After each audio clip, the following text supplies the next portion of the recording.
My name is Justin Gage, and you're tuned in to the Aquarium Drunkard Transmissions podcast with your host, Jason Woodbury.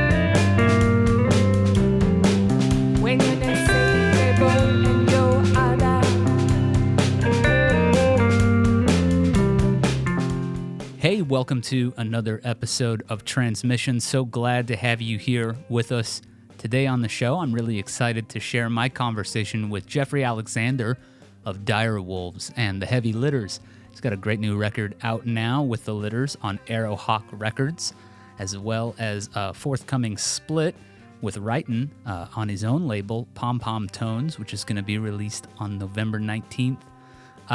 Jeffrey is kind of a perfect guest for Transmissions because in addition to all of his work with Dire Wolves, which is an entirely improvisational outlet, and then the Heavy Litters, which is a home for his more focused songwriting stuff, he's just all over the map. He's been playing weirdo underground music for decades. He's got a great radio show, Pom Pom Tones, and he's just generally sort of a specialist in heady culture.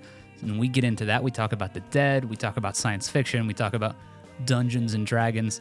Lots going on in this episode, and I'm really excited to share it. Before we head into it, though, if you are a regular listener, you've probably heard me mention that we are wrapping up this season in just a couple weeks. We've got a few more episodes for you before we head out, though. We'll be returning in early 22, but before then, great conversations for you.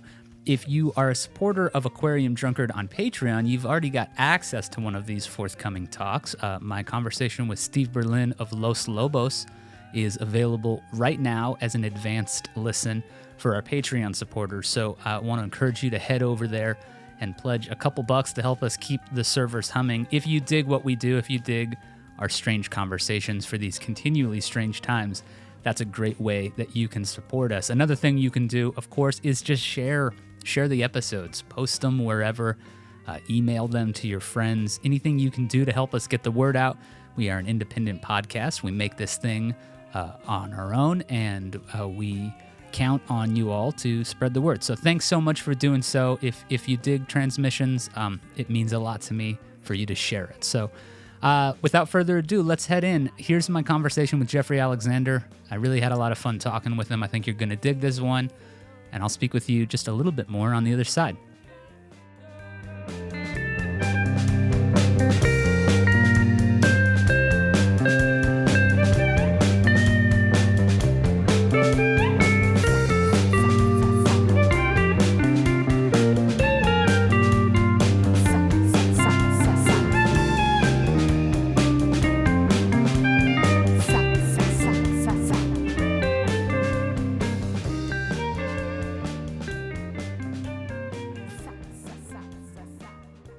Jeffrey, thanks so much for taking the time to join us here on Aquarium Drunkard Transmissions. It's great to have you. We've been talking about having you on the show forever. I'm so glad we're making it happen, for real.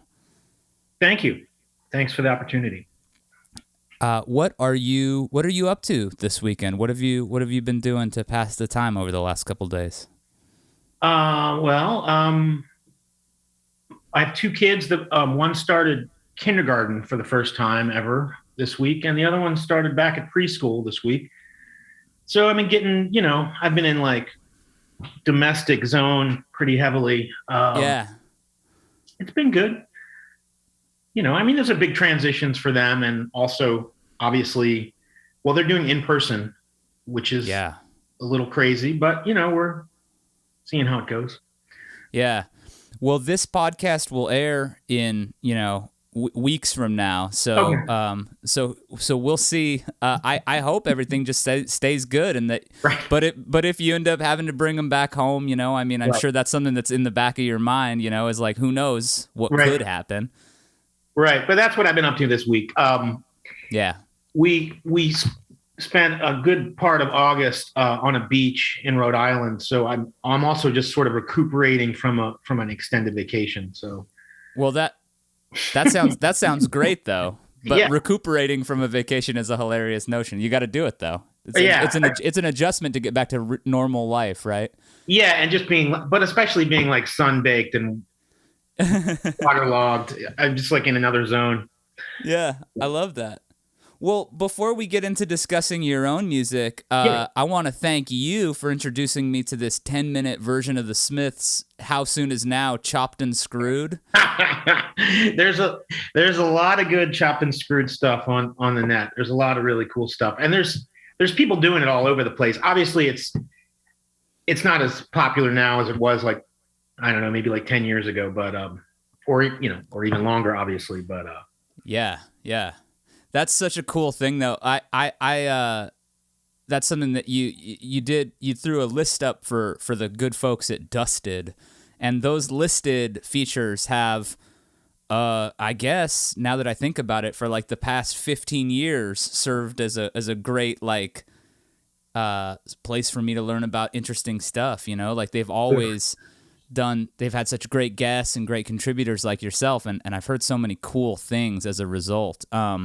But yeah, that chopped and screwed How Soon Is Now, it's like 10 minutes, and it's just it's super good, super otherworldly sounding, right. you know? Right. It just like after a while you get lost in it, and I'm just like, wait a minute, this is the Smiths still. I don't understand what's happening.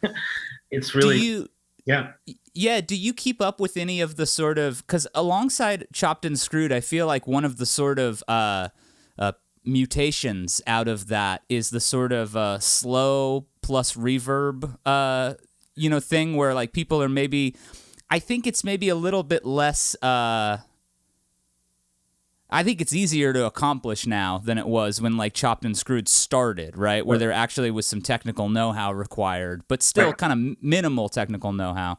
But yeah, it seems to me like people are never not screwing with things and stretching them out and trying, new things. Well, I mean, what is more fun than playing records at the wrong speed? I mean, that'll never die, right? I mean, I've been doing that for 30 years or more. So yeah. I mean, it's fun, and I mean, usually it's like you tinker with it for a while and you have a laugh, but you don't really like pursue it. But then there's some people that I found like online that are just really good at it. Yeah. So for sure. And that was a selection that you had played on your radio show too. Pom Pom Tones, right? Yeah. It's been a while. I think, I probably hadn't played that on the radio for like 5 or 6 years, but I mean, it's just one of the things that I think about. I might go back to it time and again, Yeah.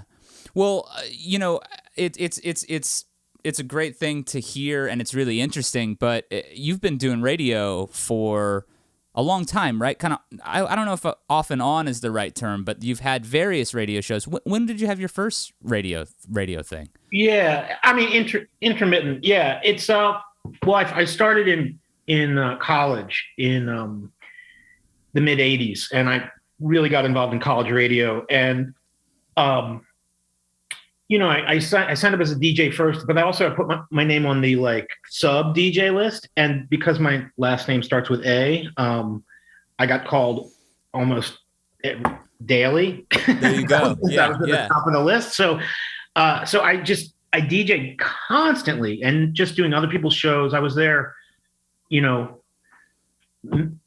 of the week for the first couple of years of my college career, and then I also they had like elections or whatever, and I got to be a record librarian for 2 semesters, and that was just like really real eye opening because the station had been at the college since like the 50s, and they had a huge collection of LPs in like three or four different giant rooms, and I had keys to those for 2 semesters, and I was just like, get to work. Like I just, Yeah. and like it was just like better than like going to the library for me. It was like, well, it was, but I dived in. I learned so much, and for it started with like which covers look the coolest, and then go from there, and then like make connections. And one of the big helps was like those like Lost Leaders compilations that like Warner Brothers did. They had a bunch of those, and Yeah. where you could like find out anything you want to know about like classic rock in like one record. Right, So, right. And that's where I first learned about Pearls Before Swine, Pentangle, Fairport, things like that. And I went all in. I went deep. Yeah, yeah. So where was that? Where were you in school? Because you grew up in Baltimore, right? Yeah, I grew up in Baltimore. This was Gettysburg College in South Central PA. Really small Nice. school. I wasn't even really planning to go there, but I got a full ride, so I was like, oh well, I'm going to there because it's free. So Yeah, yeah. And what were you studying? art. I was studying Yeah. studio arts. I was heavily into sculpture, like metals. I was doing a lot of foundry work and like bronze casting, and also welding, arc welding, and things like that. And yeah, it was pretty cool.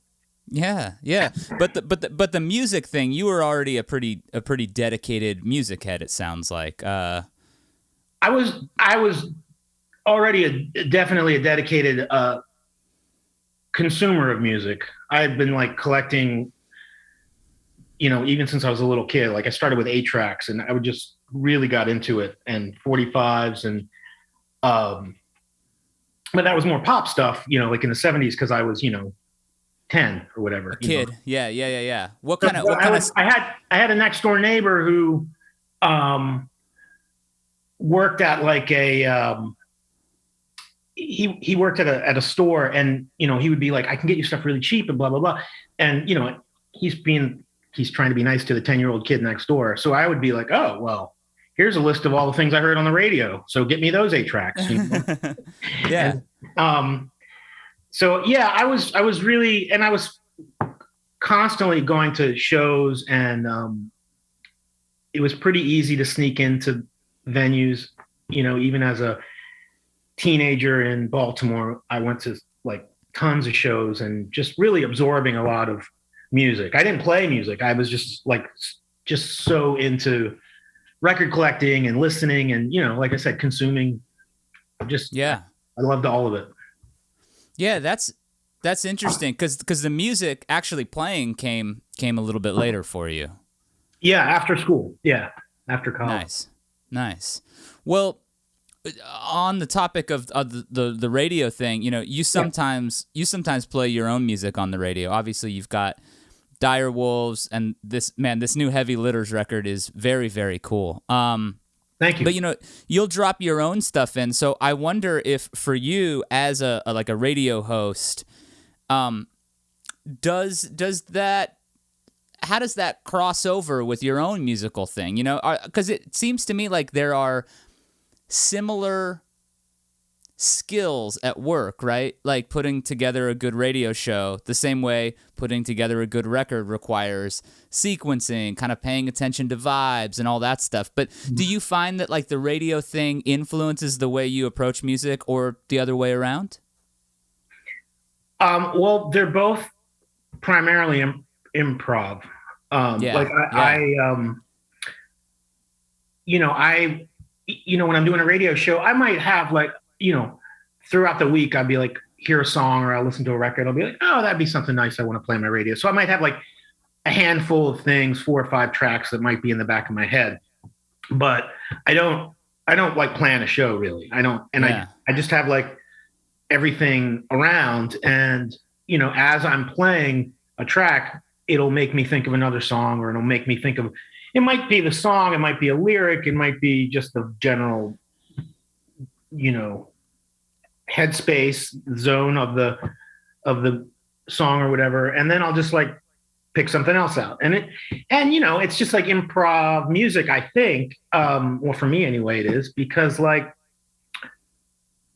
when it's great, it's just really, really great.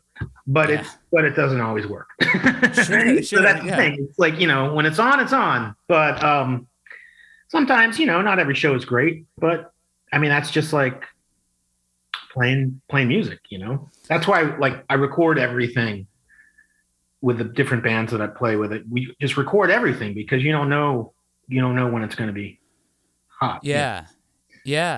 And I think that's so interesting. And I like there's, especially as somebody like you, I was reflecting back, and it's like, I guess technically, like on this Heavy Litters record, you've got great, players joining you, people from Elkhorn and Garcia Peoples, and Marissa Nadler's on it, Rosalie, all these folks. And I was thinking about the indie jam designation, that gets thrown out now.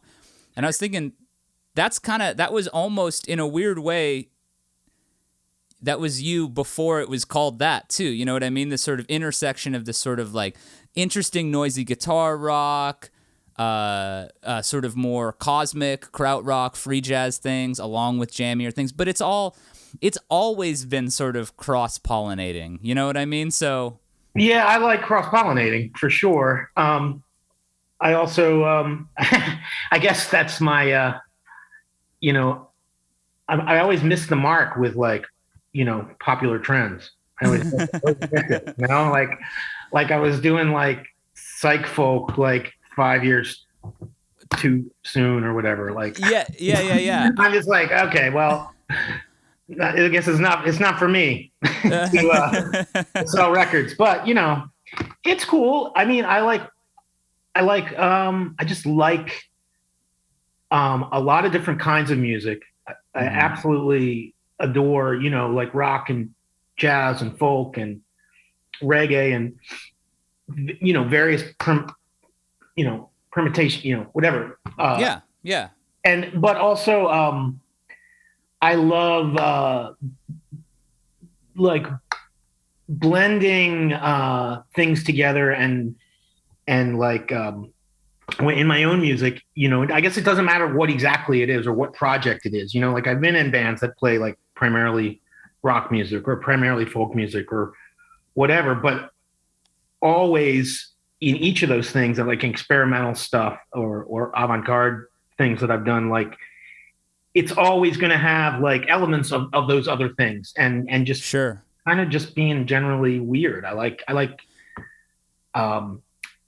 things on the periphery, like mutations and things.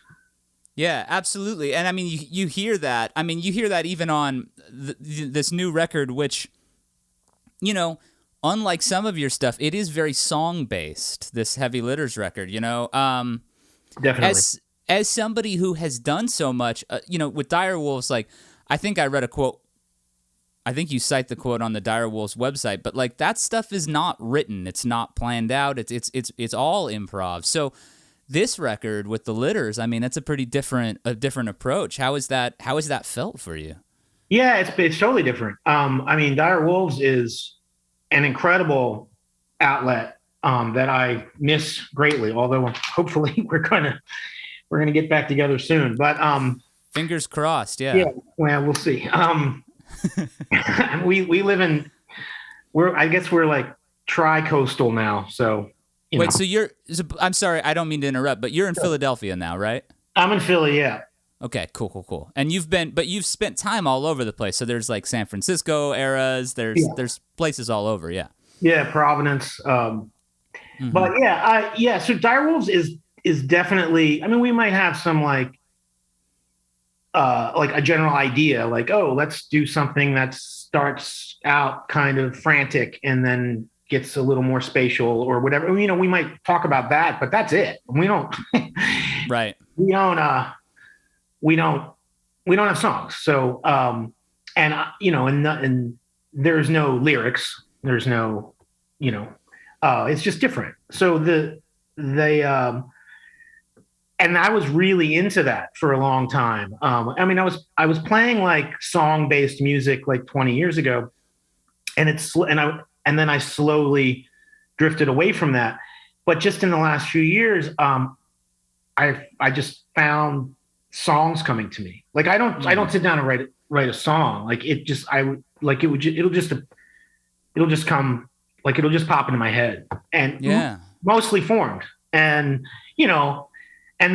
and so that's when I started doing a little bit of solo song stuff on an LP on Feeding Tube that I put out like 2 or 3 years ago, and then more songs came after that, and then I put together Heavy Litters just to play those songs out, because I was invited to play some shows. Like Raven Sings the Blues invited me to play their like 10th anniversary party, and I had these songs, but I didn't really have a band. So then that's how the Heavy Litters came about. It was to perform that stuff. And then more songs came, and I'm not gonna like fight it. I hadn't been playing, like, I mean, and this is like some of it's real folky and some of it's real indie rock, and I played indie rock for a little bit in the 90s, but it's been a long time, So I guess this stuff was always sort of percolating somewhere in my brain. And then this record is absolutely song oriented. There's no, there's a couple songs that don't even have solos. There's a couple songs on the record that are like lyrics all the way through, start to finish, which is really different for me, but I like it. So. Yeah.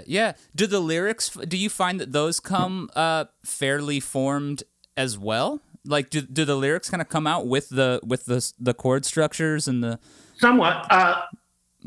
If there might be a few lines. Definitely the chord structures come out. Just come to me, and there'll be a few lines of lyrics, and then but it'll mostly, I think, be sort of like a story, or like what the song is supposed to be about. And then, and so then I can just like go back and like fill in the, Yeah. Does that, it's weird, right? Because playing with a band like Dire Wolves, where you guys are kind of all over the map, and there's these big, there's jazzy moments, there's proggy moments, there's like a lot of like things happening. I wonder, does playing music like that also suggest a little bit of a sensation of what the song is about, even though there is no lyrical content to come? Or is it a little bit more exploratory and sort of an open zone where you're not really focused on that side of things? I'm just curious what the emotional difference is, or the thematic difference. You know what I mean? It's the latter. It's definitely exploratory. It's 100% like deep listening. Like we absolutely, like if we're, we've had a few concerts that have just like crashed and burned because we couldn't hear each other, so sure. I mean, if we can't hear each other, then it's not going to happen, because it's that kind of band. Like, we going back and listening to the tapes, it sounds so fully formed. It sounds like, like sometimes we'll all like, do the same chord change at the same time on a dime, and like just be plowing through at a really groovy pace. But like, no, that wasn't planned. Like, and and that's what I mean about improv. When it's on, it's just like, there's nothing better, it's like so completely satisfying. Like, I mean, there'll be little cues, there might be like,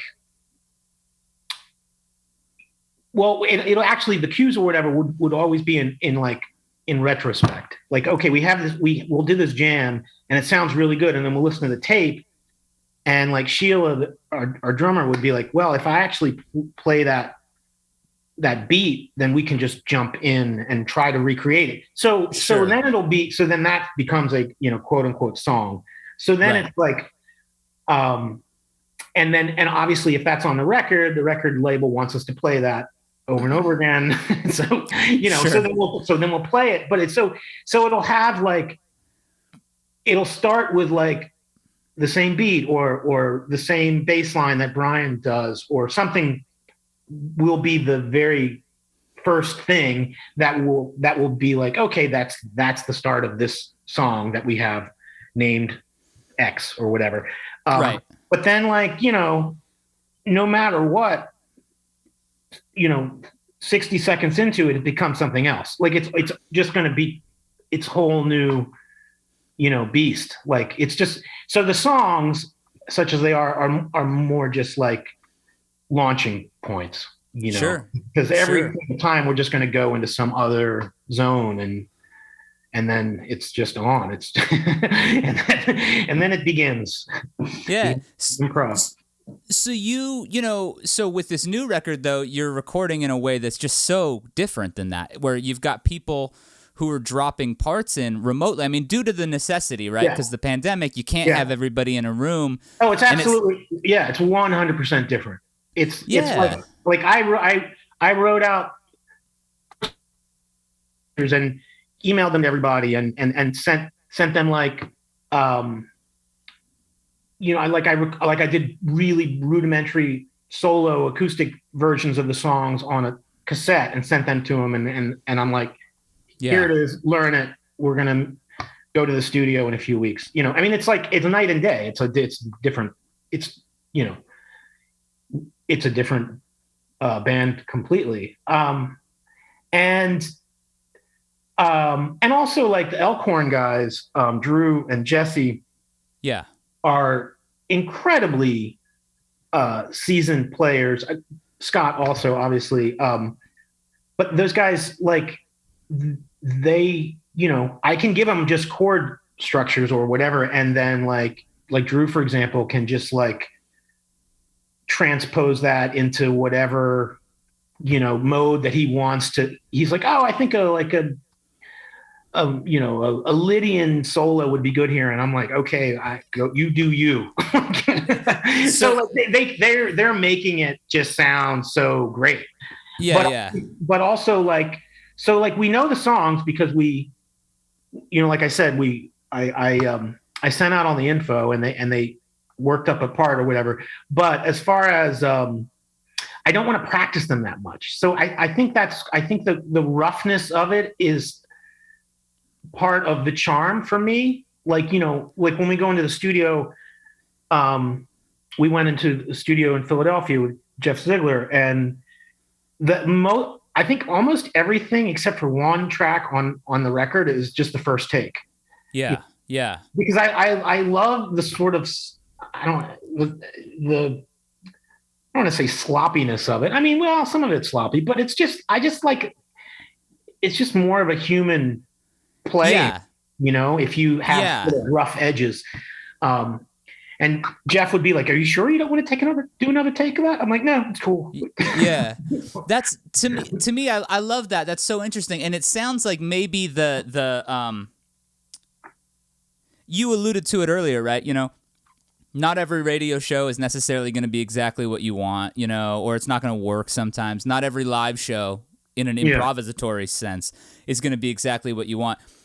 But at the same time, I think that leads a creator, an artist like yourself, I wonder if the jam element and the openness that requires kind of informs what you want, even a more formed song to continue to have a sense of that looseness, right? That looseness and that human quality that you're talking about.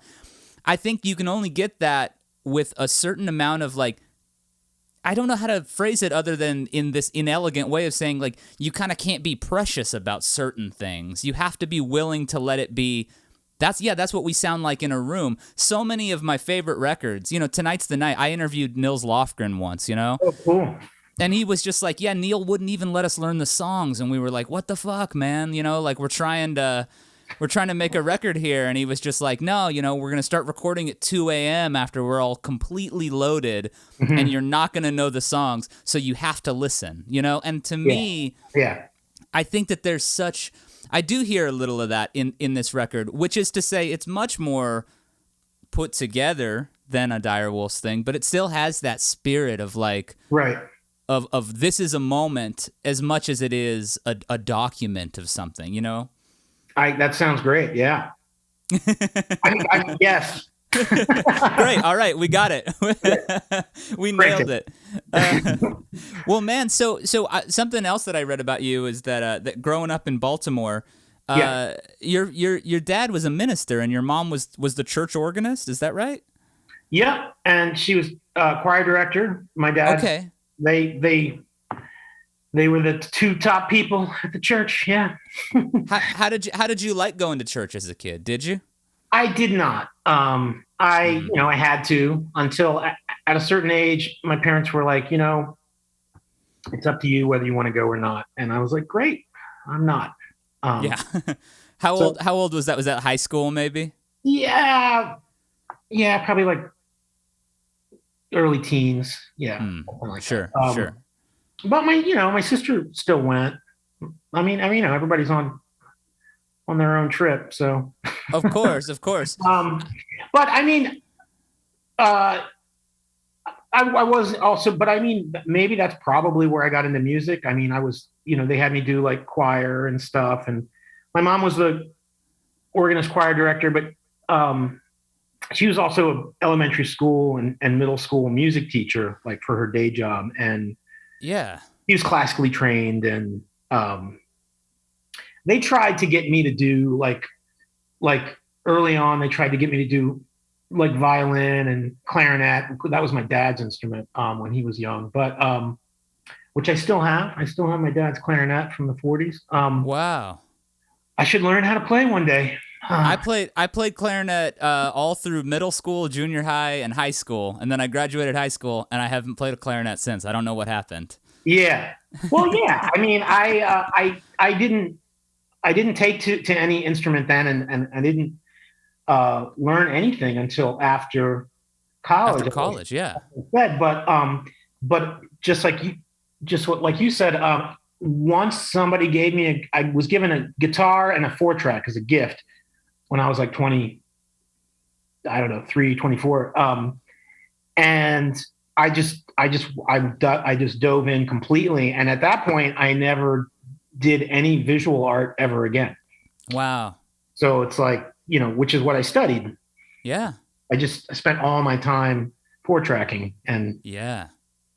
I was in, I started grad school just so I could still have access to a foundry. And then when I couldn't afford the tuition, I actually took a job at a foundry so I was doing bronze casts of other people's work just so I could like keep my hand in it. And yeah.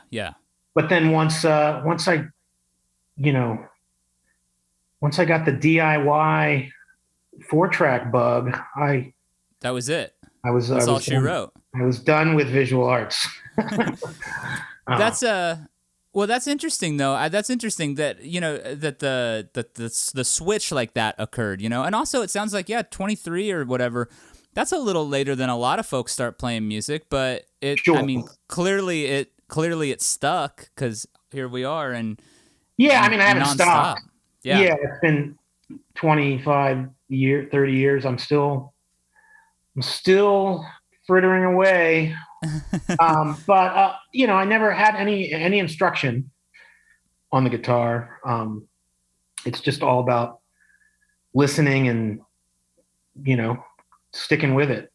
But yeah. I think that I've gotten, okay, I'm going to pat myself on the back now. I think I've gotten really so much better after all these years of playing. And my wife, my partner, she would be the first to say that. She has said that. I mean, we used to play in a band together, and was that Black Forest, Black Sea that you were in together? Yeah, it was just the two of us. And we kind of got a little burnt out. She got totally burnt out, mostly because we just toured constantly. We played all over Europe many times, U.S. tours, and a lot of shows. And I think that's where that's at the point in my musical trajectory that things started going from folky, albeit weird folky, but it started going into more sort of experimental stuff and,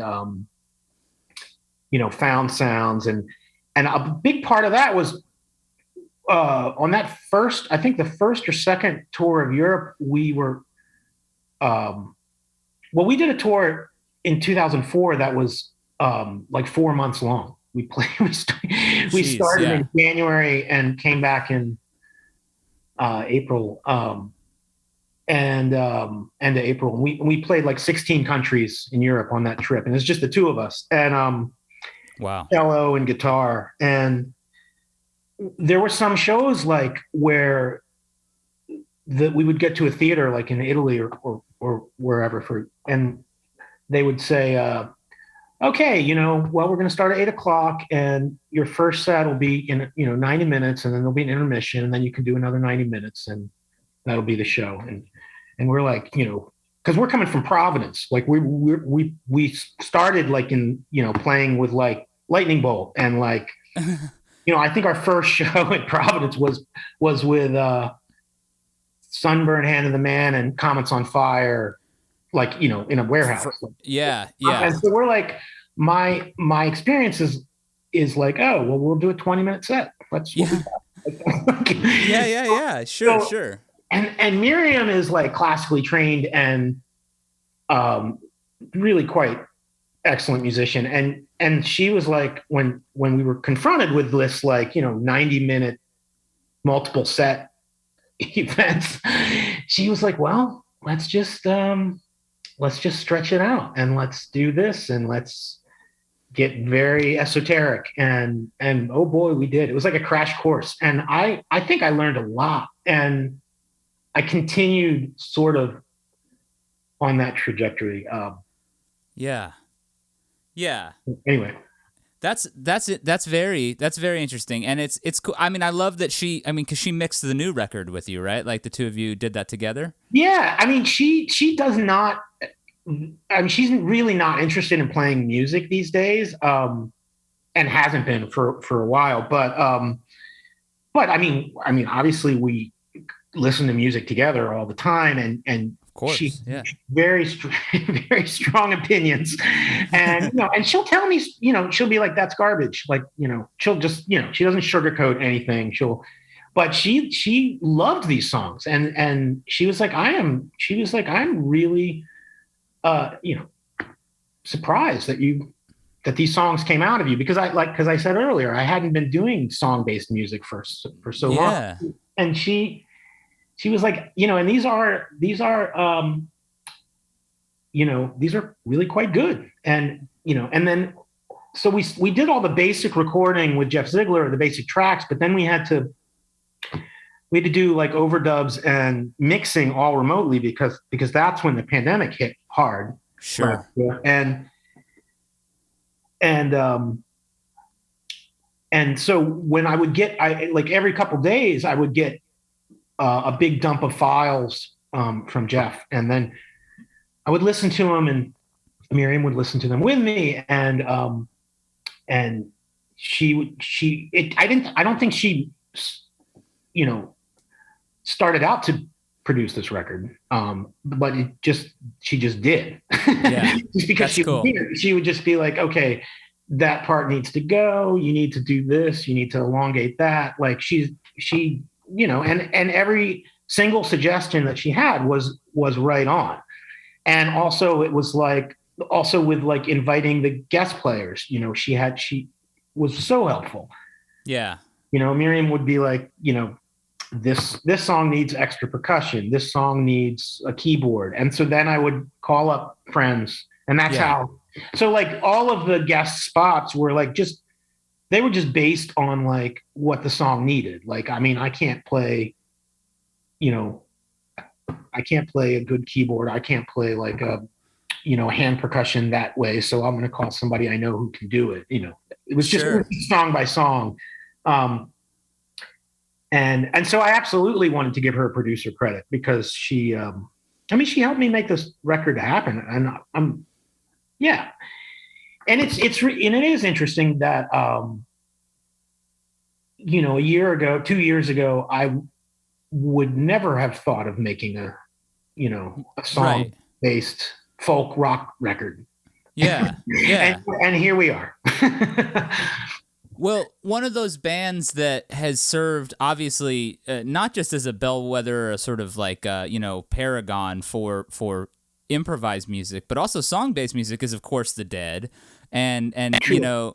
The Dead is a huge part of your story in that, well, so you were on the Dead cast, the Jesse Jarnow's great Grateful Dead podcast last year. Yeah. And I was really interested to learn that you got into the Dead via George R.R. Martin, right? Sort of like that was sort of the way that you found your way into that world. It was sort of a roundabout way. I mean, I was into like sci-fi and fantasy books when I was a kid because I was a nerd, and I was a music nerd, and I went to a couple like science fiction conventions in Baltimore, like when I was like 12 and 13. And one of the books that I somehow really stuck with me was The Armageddon Rag by George R. R. Martin. And it's not a great book. It's like in retrospect, I'm like, but also again, I was a kid. So, it's just a story of like a band that plays these festivals, and there's like some supernatural end times elements. And anyway, I have not read that book, but it sounds cool. It sounds good. It sounds cool. Yeah. And so I did that, and I think I might have read it twice. It just really stuck with me. And it wasn't until it wasn't actually until years later that someone else turned me on to like Game of Thrones, like years after it had already started, like into the like third book or something. When I was playing the Iditarod, someone was like, "Oh, the music of the Iditarod reminds me of a Song of Ice and Fire," and I'm like, "Oh, what is that?" Yeah. But anyway, the Armageddon Rag. So as I was like in the music circles of friends that I was in when I was a teenager in Baltimore, like there was a lot of overlap between like hippie music and punk music, and I was really fortunate to grow up in those kind of situations where the circles that I ran in, like there was no shunning different genres. Like it all sort of blended together, which is also what helped me to like get into so much different kinds of stuff. But like, yeah, the heads that I met when I was a kid in Baltimore were really into the Dead, but they were also really into like, punk rock. And so I was super fortunate. Yeah. There was a lot of crossover, but like through those circles, somebody was telling me about a California band with maybe John Cipollina was involved from Quicksilver, and they were doing a soundtrack to the Armageddon Rag. And I was like, I know that book. That's, and yeah. And Robert Hunter was involved and writing lyrics for it. And then I never heard it though. Like it was always like this thing that was like talked about, like, and I'm like, it may or may not exist. But then the guy that told me about it started giving me some Dead tapes and other various things. I started to get heavily involved into like the whole like, San Francisco ballroom scene then. Yeah. And also when I was in college, as my first like deep love was the Pentangle, and in college, and they did a cover of Cold Rain and Snow, and my friend was like, "Oh, you should hear the Dead's version of Cold Rain." Anyway, so it's just like various roads intersecting. Yeah. But I was talking to Jesse Jarno when he was like, "Oh, I have this tape of Cipollina and Hunter and some other San Francisco people playing the Armageddon Rag music," and I'm like, "Really? That really exists?" Like I heard about it 30 years ago or whatever, 40 years ago, but I thought I wasn't sure if it anyway. And then he sent it to me. It's not, again, it's also not that great. Was it almost a bummer for you because it was this thing that maybe sounded cooler in your imagination? Or yeah, that's the way it always works, right? Of course, yeah. I mean, it's always like, it's the same thing as like, don't meet your musical heroes because they're going to be mean to you, or they're going to, it's the same. It's like it's always disappointing. But I mean, I'm glad that I actually heard it because I wasn't even sure if it was real. Sure. Well, so in addition to being like so the science fiction fantasy thing though, that was a big part for you as well. And you were into Dungeons and Dragons as well, right? Sure. Yeah. That's so cool to me. I do remember. I mean, that's where the name Dire Wolves comes from. Is the monster manual? Yeah. Yeah, that's amazing. I think Jaguar, the label, also is a D&D reference. I recently learned. So that'll be someday. We'll do the hidden influence of Dungeons and Dragons on modern indie rock or something on the podcast. But I have to imagine that sort of thing. I've never been a D&D guy myself, like in terms of actually playing it, but I've always liked the idea of being a D&D guy. Do you feel like it influenced the way you think about, imagination and sort of that, like, in a similar way to like improvisatory music, which is to say you've got a few tools at your disposal and then you just sort of start making it up as you go along? I mean, do you think there's any sort of connection? It's possible. I mean, I haven't thought about that. If there is, it's certainly in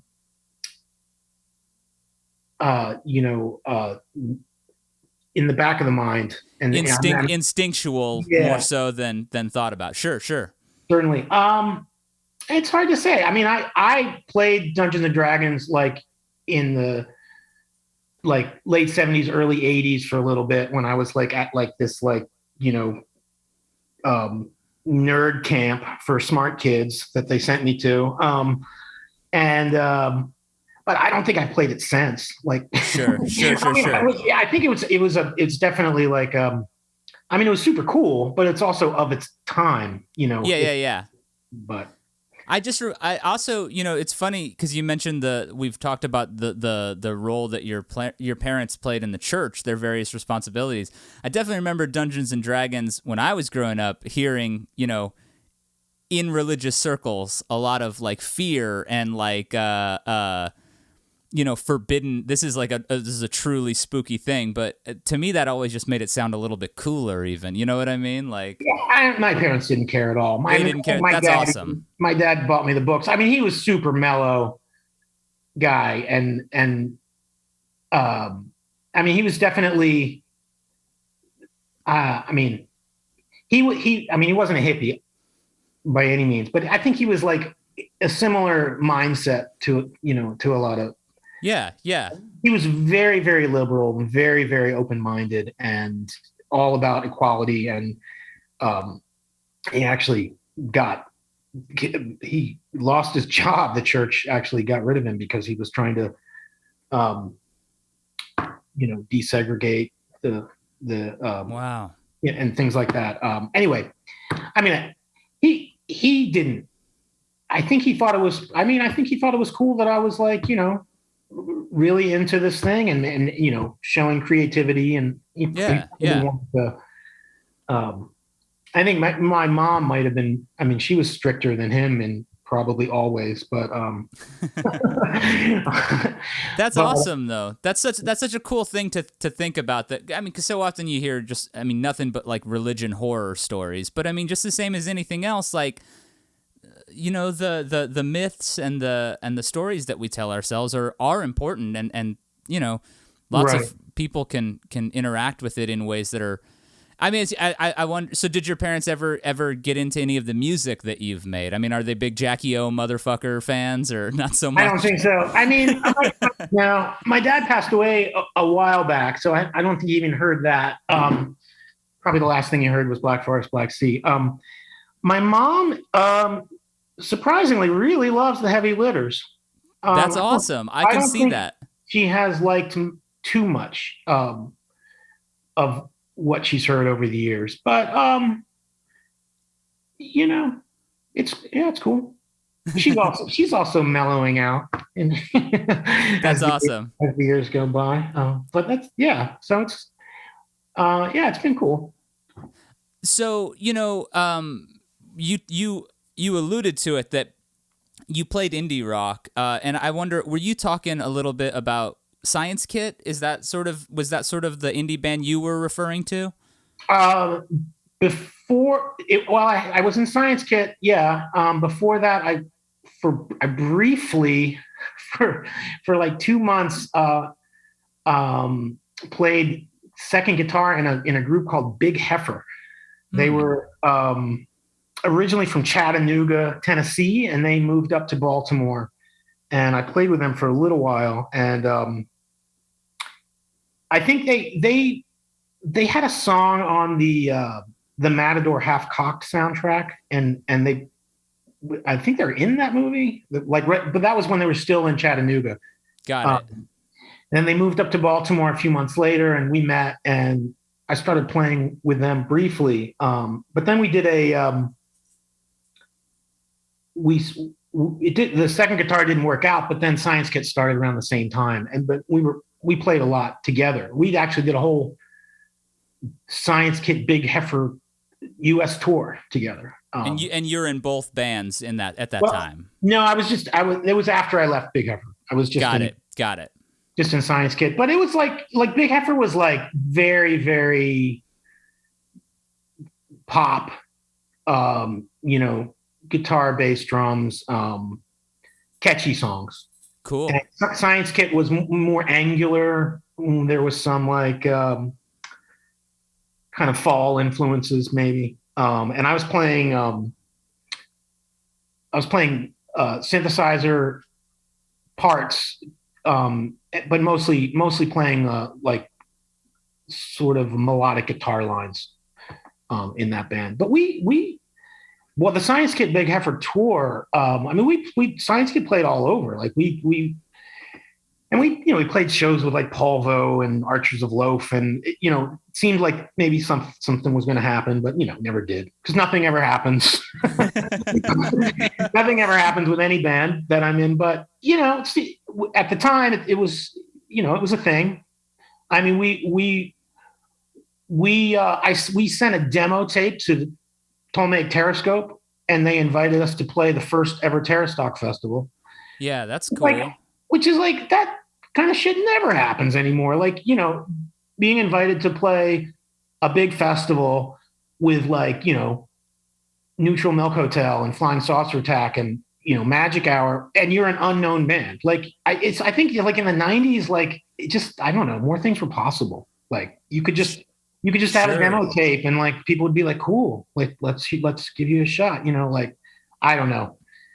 Maybe it was just like, I don't know, DIY. I don't know. And also I'm probably looking at this with rose-colored glasses. Who knows? But it just doesn't seem that anything like that could ever possibly happen today, Yeah, just kind of a combination of maybe the fractured state of pop culture now in general. Yeah. And when I say fractured, maybe that's the wrong term. I think you know what I mean. There's a million different things happening now, and that's interesting and cool, and there's a lot of freedom in that. But but there's not sort of like a main conduit that a lot of it can sort of feed into and exist in a more a larger scale. But looking through your Bandcamp page, I mean, Jesus, it's so cool to see that this like 30 years of music is all there. Like, have you always been a pretty good sort of archivist of your own stuff, and sort of been able to like maintain that record library situation with your own stuff a little? I try. I mean, there's stuff missing. Yeah. It kind of bums me out, because I mean, I'll never hear it again. So, or like CDRs that just won't play anymore. I mean, just disintegrate or whatever. Yeah. We've all been there, but yeah, I try, and it's been like all of these different projects and these different bands over the years, and collaborating with people in Finland and, other spots. And it's different kinds of things. Like some of it's, jazzy and some of it's folky and so forth. But I think that it's still me though. It's still like my weird sort of sensibility of, sound. Yeah. Yeah. There's a thread. I'm not sure what it is, but there's a thread. Well, that's awesome. And I think that like, it's so interesting as somebody who, you've recorded all this music, the fact that you can go back and sort of like hear yourself at all these different points and hear the growth. I mean, that's like one of the cool wonders of recorded music in general, But I wonder, in terms of that sensibility, one of my favorite things about your projects, and this stretches across all of them, are the great titles that so often will sort of reference, like, I mean, there's like little nods to Can and obviously The Dead and Pharoah Saunders and all sorts of stuff. Do you usually come up with the titles? Is that a you thing? Yeah. Yep. other players often find that annoying. I mean, I'm a dad. Well, I mean, I only recently became a dad, but I'm still a dad. And I guess I was always always a dad when it comes to puns. Yeah. But I think it's fun, but it's also like, I have so many influences across so many different spectrums, so many genres. I like to,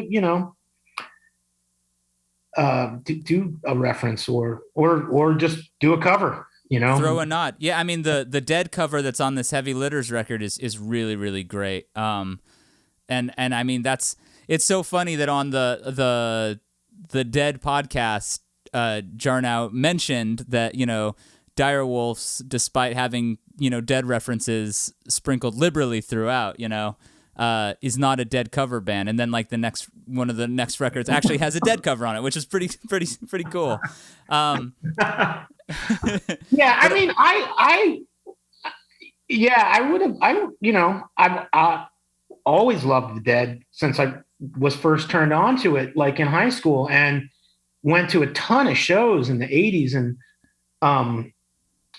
dropped out of school for a while to do that. Like for years, like I was 5 years, right? Like a 5-year stretch. Yeah. And, well, but they didn't tour all the time. So sure. In between tours, I would go back to school. But priorities. Yeah.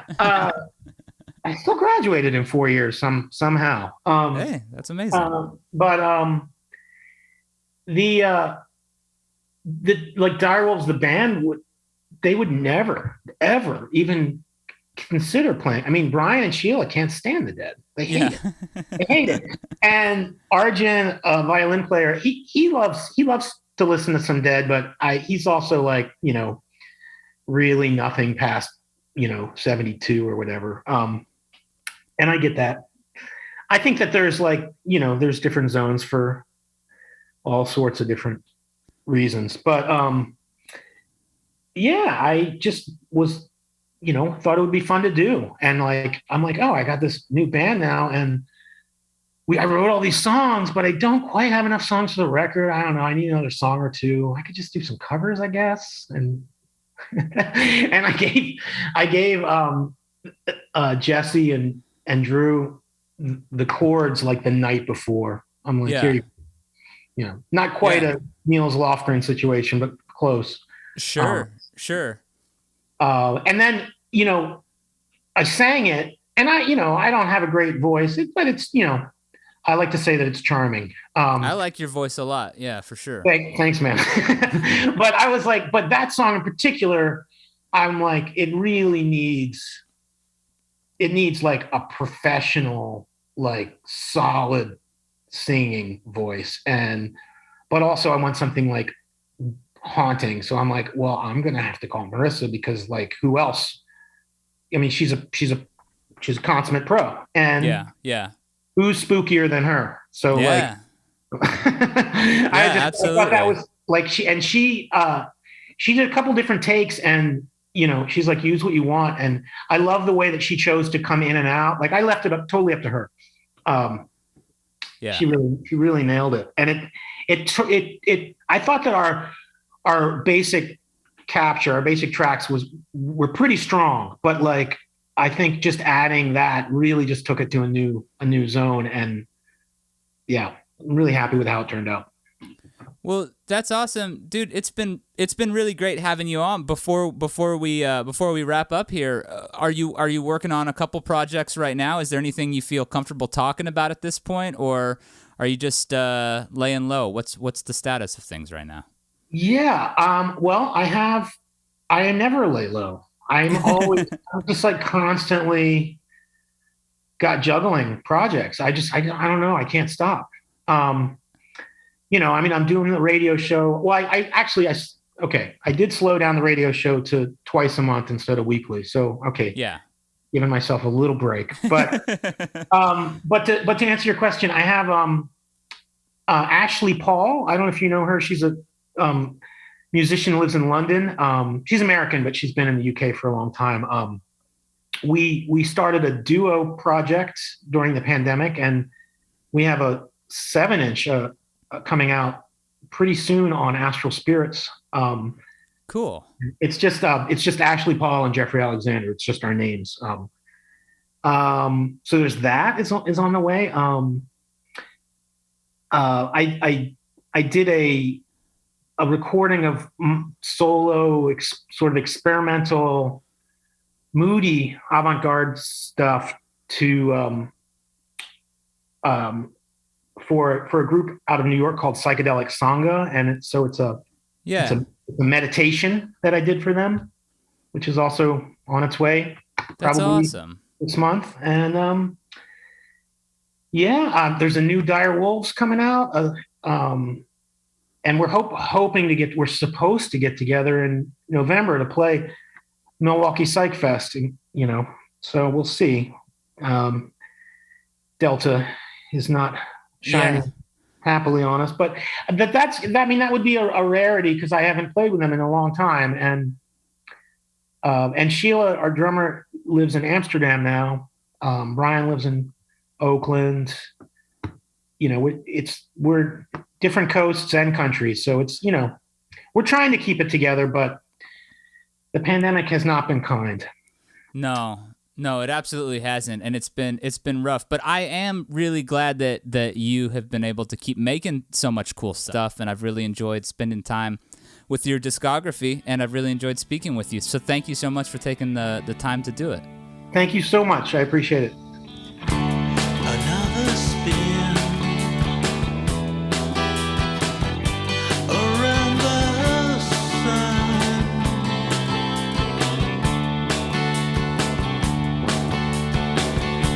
and this could be our last one.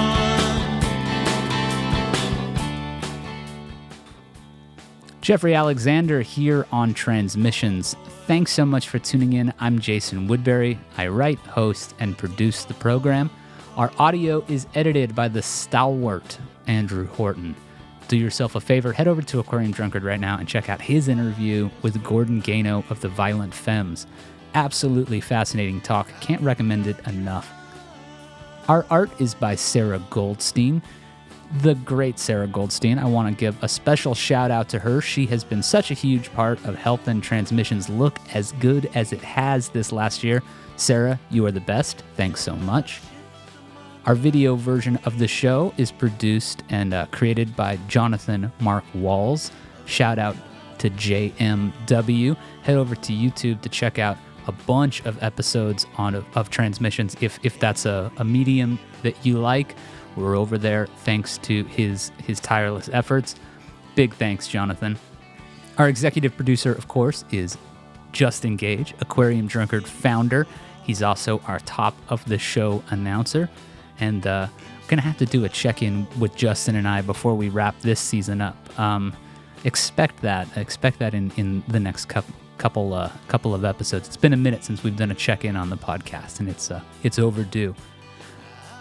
Next week on the show, Scott Hirsch. He is a great producer. You perhaps know him from his work with people like William Tyler or his work with His Golden Messenger.